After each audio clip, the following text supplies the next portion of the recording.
Hello everyone, I am back with the part 2 of the chapter of Ideals of a Constitution, and in this we'll be talking about some fundamental rights and थोड़ा सा एक gist दे देती हूँ कि हमने पहले क्या क्या पढ़ा। हमने पहले पढ़ा कि कॉन्स्टिट्यूशन क्या है, फिर हमने पढ़ा कि कॉन्स्टिट्यूशन 26 जनवरी 1950 को इम्प्लीमेंट हुई थी, फिर हमने बात की डेमोक्रेसी के बारे में, हमने बात की लिबर्टी के बारे में, हमने डिफरेंट टर्म्स के बारे में बात की, हमने प्रियम्बल के बारे में भी बात की। अब हम बात करेंगे फंडामेंटल राइट्स के बारे में। सी हमारी जो कॉन्स्टिट्यूशन है वो 25 पार्ट्स में डिवाइडेड है, राइट? क्योंकि इतने सारे आर्टिकल्स है, 400 प्लस आर्टिकल्स है, तो it is now particularly divided into few parts. तो हमारे जो पार्ट्स हैं वो कितने हैं? वो 25 हैं, ठीक। अब जो हमारा फंडामेंटल राइट्स है वो हमारे part 3 of the Indian constitution में एनश्राइंड है। एनश्राइंड है मतलब कि है उसमें, ठीक है।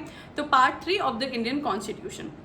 अब हम बात करेंगे कुछ फंडामेंटल राइट्स के बारे में। हाँ, एक बहुत इंपॉर्टेंट बात कि अगर आपके कोई फंडामेंटल राइट्स को इन्फर करने की कोशिश करता है, छीनने की कोशिश करता है, वायलेट करने की कोशिश करता है, तो आप उसके लिए डायरेक्टली सुप्रीम कोर्ट और हाई कोर्ट जा सकते हैं। Okay, so let's start with the first fundamental right and that is right to equality. Right to equality हमारी कॉन्स्टिट्यूशन में आर्टिकल 14 से लेकर आर्टिकल 18 तक है, ठीक है। अब इसमें किन किन चीज़ों के बारे में बात की गई है? सबसे पहले all are equal before the law, ठीक। There will be no discrimination on the basis of caste, colour, sex, place of birth और प्लेस ऑफ ओरिजिन। इन सारे पैरामीटर्स पे आप कभी भी किसी के साथ डिस्क्रिमिनेशन नहीं कर सकते। कुछ एक बहुत ही इंपॉर्टेंट बात, जैसे आपने सुना होगा ना, पहले के ज़माने में टाइटल्स हुआ करते थे कि राय बहादुर शाह आ रहे हैं, खान बहादुर शाह आ रहे हैं, तो ये जो खान और ये जो राय थे, ये सब इनके टाइटल्स हुआ करते थे लोगों के, है ना। तो अभी सब टाइटल्स को अबॉलिश कर दिया गया क्योंकि इससे डिस्क्रिमिनेशन हो रहा था। केवल वो टाइटल्स रखे गए हैं जो मिलिट्री के हों और जो एकेडमिक, मतलब जो इंसान मेहनत करके अचीव करता है, जैसे डॉक्टर, ठीक है, और जैसे हो गया कर्नल मिलिट्री में, या लेफ्टिनेंट कर्नल, है ना। तो ये सभी रैंक्स केवल रहेंगे।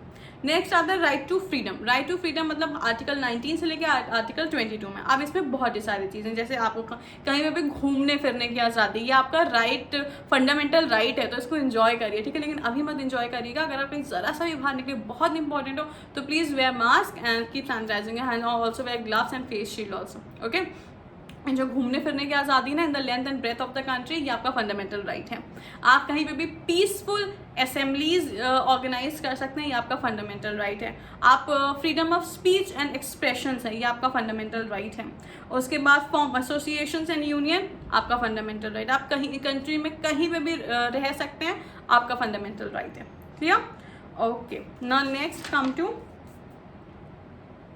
Right against exploitation. या आपका आर्टिकल 23 से लेकर आर्टिकल 24 पे है। इसमें सीधा सा मतलब है आप किसी भी इंसान को एक्सप्लॉयट नहीं कर सकते, आप ह्यूमन ट्रैफिकिंग नहीं कर सकते, आप इंसानों को बाय एंड सेल नहीं कर सकते हैं। क्लियर? उसके बाद आता है right to freedom of religion. See ये है आर्टिकल 25 से लेकर आर्टिकल 28 में। Right to freedom of religion, अभी भी मैंने लास्ट वीडियो में बताया था that India is a secular state. यहाँ पे किसी भी there is a no state religion, यहाँ पे किसी भी स्टेट का कोई पर्टिकुलर रिलीजन या कंट्री का कोई रिलीजन नहीं हो सकता, राइट। बट क्योंकि यहाँ पे लोग बहुत सारे रिलीजन्स को फॉलो करते हैं, तो yes you can preserve your religion and you can follow it in a peaceful manner. Now come to cultural and educational right. Cultural and educational right हमारे आर्टिकल 29 से लेकर आर्टिकल 30 के बीच में।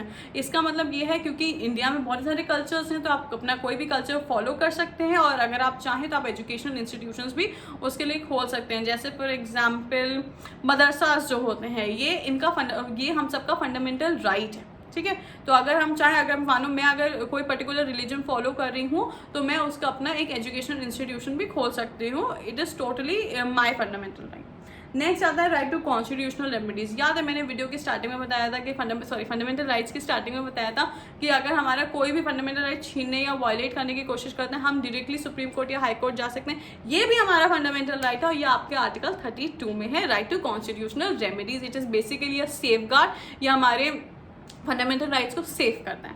Clear? So till now we are done with the fundamental rights. एक और right है हमारा fundamental right है, जो है आर्टिकल 21A में, that is your right to educate yourself and right to education. ये नया इनकलकेट हुआ है, so please read about it. Okay, now next हम directive principles of state policy. Directive principles of state policy हमारे part 4 of the Indian constitution में है। Part 3 में हमने क्या पढ़ा? पार्ट 3 में हमने पढ़ा फंडामेंटल राइट्स के बारे में। अब हम किसके बारे में बात करेंगे? डायरेक्टिव प्रिंसिपल्स के बारे में। डायरेक्टिव प्रिंसिपल्स हमारे कौन से पार्ट में? डायरेक्टिव प्रिंसिपल्स हमारे पार्ट 4 में है। क्लियर? ये आर्टिकल 36 से लेकर आर्टिकल 51 तक हमारे directive principles of state policy, जिसको हम शॉर्ट में DPSP भी बोलते हैं। Okay, DPSP is also known as the conscience of the constitution, और ये मेरा वर्ड नहीं है, conscience of the constitution, ये सुप्रीम कोर्ट ने DPSP के लिए एज अ रेफरेंस यूज़ किया था.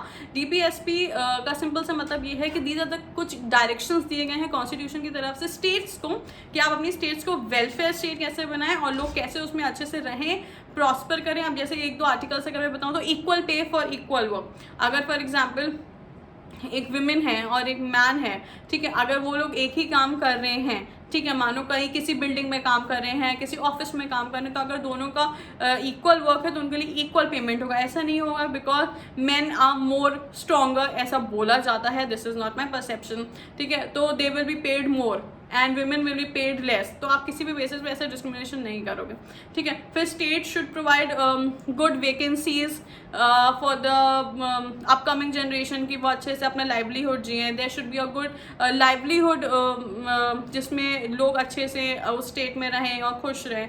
सो these are some basic, very basic. मेरा आर्टिकल 51 भी आपका बात करता है अबाउट यूनिवर्सल ब्रदरहुड, ठीक है. तो इन सब चीज़ों के बारे में डायरेक्शंस दिए गए. फिर आता है fundamental duties. Fundamental duties basically these are the few duties जो as a citizen you should follow. जैसे for example we should show respect to our national symbols like national anthem and national flag, ठीक है. उसके बाद we should protect the sovereignty, unity and integrity of the country. We must develop scientific attitude. We must value and preserve our rich cultural heritage. It is a duty of parents or the guardians to send their children to school. ऐसे करके we have total of 11 fundamental duties that we need to follow. And yes, we must realize that the feeling of responsibility towards our nation, and we should always live together, be together. We should not discriminate people on the basis of their religion or anything. Discrimination in any way is bad. Just focus on your studies, read good books, and stop discrimination in any way possible. If you see anywhere that people are doing that, please stop them, because it for sure will hurt the feeling of others, and that's not the right thing to do. So till then, take care of yourself. I'll be meeting you in my next video with a new chapter. So take care of yourselves, and yes, wear mask, sanitize your hands wherever possible. So yeah, bye for now, and yes, don't forget that you are very important.